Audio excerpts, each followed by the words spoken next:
Essa convocação mostra que Anderson Torres é o protagonista da CPMI do dia 8 de janeiro. Boa tarde, bem-vinda. Obrigada, vou falar o que eu falei quando eu cheguei. Hoje Luciana tá bonita demais. É bonita, mas hoje tá demais. Reluzente. Tá linda. Olha, ele realmente é uma figura central, né, nessa comissão mista. Eu não consigo imaginar fazer uma apuração sem ouvi-lo. Imagino que ele tenha muito a falar, não necessariamente o que o governo deseja ou a esquerda deseja, mas que ele tenha muito a falar. Eu penso que ele precisa trazer mais detalhes sobre esse pedido de férias que ele fez, quando esse pedido de férias foi formulado, de que maneira, né, se foram férias familiares, se isso estava planejado com antecedência, porque é muito comum quando a pessoa muda de cargo, já ter algum planejamento e negociar um afastamento com o seu novo chefe. Então, eu acho que esses detalhes, eles são importantes, inclusive para a defesa eventualmente mostrar que esse afastamento, essa viagem, não tem a ver, né, com uma suposta retirada para facilitar as invasões. Veja, e se é que foi assim, mas da maneira como ele segue, sem trazer esses detalhes, eu realmente acho que acaba sendo prejudicial até mesmo para ele, né? Aquela minuta na casa dele, talvez ele tenha que trazer mais esclarecimentos, né? Eu reitero aqui o que falei nas minhas redes. Eu acho que essa comemoração que o governo está fazendo, né, por ter conseguido barrar, por exemplo, a oitiva do ex-ministro do GSI, o general G. Dias, né? É uma comemoração talvez precipitada, é uma comemoração de quem não percebe que o ideal seria permitir que essas figuras também do governo fossem ouvidas para trazer esclarecimentos, quem sabe até para demonstrar, né, que essa nuvem de desconfiança que se gerou, ela não procede. Então eu realmente estava muito esperançosa com a CPMI. Entendo que as pessoas que serão ouvidas, vamos dizer assim, do lado do Bolsonaro, né, precisariam ser ouvidas, talvez não o general Heleno, que já foi ouvido na CPI ali do distrito, né, a distrital. Então, talvez utilizar como prova emprestada para não perder tempo de trabalho, né, dos parlamentares. Agora, é necessário ouvir o pessoal do outro lado também. Se continuar, né, nessa toada de barrar, ouvir o ministro Dino, ouvir o ex-ministro Dias, a imagem que vai passar é a de que o governo tem algo a esconder. Muito bem, Janaína começou aqui falando das férias, então, do Anderson Torres, só explicando para o nosso telespectador que ele saiu de férias 2 dias antes, mas no dia dos ataques ele ainda estaria respondendo ali como representante da segurança. As férias começavam na segunda-feira, né? Sim. E o ataque foi no né? domingo, exatamente. Alessandro, essa convocação mostra que Anderson Torres é o protagonista da CPMI do dia 8 de janeiro?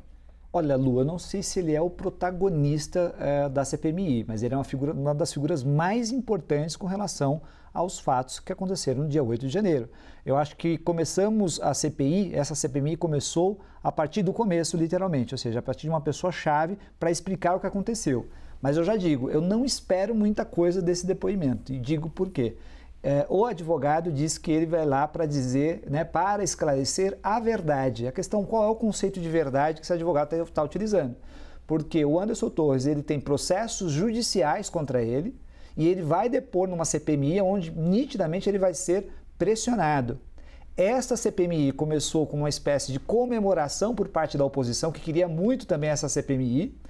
A CPI, de maneira geral, e a CPMI, ela é um instrumento de minorias, o que significa poucos parlamentares da minoria, da oposição, conseguem chamar, convocar, instaurar uma comissão parlamentar de inquérito. Por isso que se diz que é um instrumento da minoria, né? Ao contrário, por exemplo, sei lá, do impeachment, que é um instrumento de grandes maiorias, né? Para você tirar um presidente da República do poder.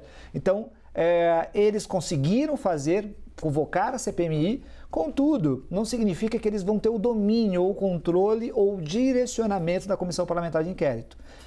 Eles gostariam, a oposição gostaria muito que as oitivas, os convocados, os convidados fossem escutados particularmente por parte do governo, porque existe uma argumentação de que o governo teria sido omisso, de que o Gabinete de Segurança Institucional saberia de tudo antes, etc. Bom, é uma narrativa que a oposição está fazendo porque ela não quer, logicamente, que se explore os atos que foram praticados, particularmente por figuras chaves do governo anterior. Então, nós temos uma situação na qual a CPMI tomou a decisão, que me parece correta, de seguir uma ordem cronológica. Então, tentaram convidar agora ou convocar o ministro Dino, do governo, tentaram convocar outras figuras, o G. Dias, que também fazia parte do governo, fazia parte da segurança institucional, no caso do Palácio Planalto, mas se optou, olha só, eu não acho que eles não vão ser chamados, acho que eles serão convocados e convidados, mas se optou por iniciar num sentido, vamos dizer assim, horário, histórico, ou seja, primeiro, no dia 8, quem estava no comando? Quem indicou as informações ao governador? Aliás, vale dizer aqui, o governador, né, do Distrito Federal, o Ibanez, disse, não sei se manteve ainda essa afirmação, que ele foi levado a erro com relação àquela situação por parte do Anderson, ex-ministro da Justiça do Bolsonaro. Então vejam, a situação do Anderson é complicada, ela não é simples, eu não acho que a CPMI vai conseguir tirar muitas, vamos dizer assim, verdades Sim. com relação a ele.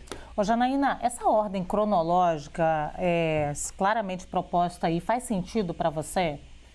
Então, eu fico com dúvida se trata de uma ordem cronológica ou se realmente o governo está tentando obstar esses depoimentos. Porque quando nós lemos o plano de trabalho da senadora Luiziane, né? Elisiane, isso, da senadora Elisiane, ela deixa claro ali que vai ouvir os dois lados.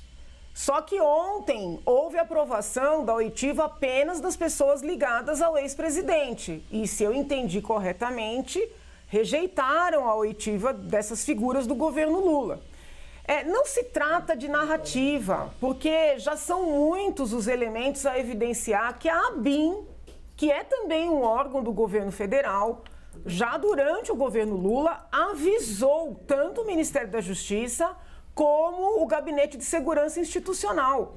E assim, o mais intrigante é que, segundo a ABIN, os avisos não foram apenas das manifestações. Houve avisos, inclusive, de combinações no sentido de invasões, de quebradeiras. Então, houve, né, aí tem que saber se foi culposo ou dolosamente, uma orientação ou um comportamento omissivo por parte do governo. Com isso, eu não estou dizendo que tenha havido um crime, mas nós temos que apurar. Porque se não houver essa apuração, né, porque esse instrumento de minoria virou um instrumento do governo, né, já que o governo é maioria nessa CPMI, se não houver essa apuração, vai se reforçar o sentimento, né, que infelizmente já está tomando conta da sociedade de que está havendo uma perseguição, de que tem só um lado, né, sendo ouvido. Então é importante também para o governo ouvir os dois lados. Essa ordem cronológica faz sentido para você, Alessandro? Olha, faz total. Eu acho que para elucidar os fatos não tem como, porque se tem informações que foram trocadas dentro dos órgãos de governo, se essas informações existem, você tem que você tem que recontar essa história do começo ao fim. Quem recebeu informações, quais informações eram essas, quem tinha competência para tomar decisões com relação àquelas situações, e aí eu consigo apurar as responsabilidades. Sem isso, eu não consigo pintar o quadro do que aconteceu ali. E aí nós temos a seguinte questão.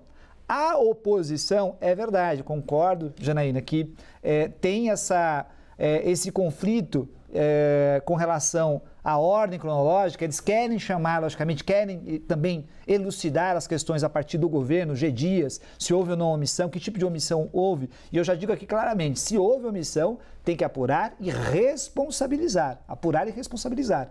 Agora, a questão das narrativas de que, olha, se continuar assim, o ex-governante, o Bolsonaro, o seu governo vai sair como perseguido, etc. Isso está acontecendo exatamente agora nos Estados Unidos com Trump. É a mesma narrativa. É a mesma narrativa. Eu estou sendo perseguido, estão usando os poderes do Estado para me perseguir. Isso iria acontecer de qualquer forma e vai acontecer. O que não dá para acontecer é não apurar e não responsabilizar.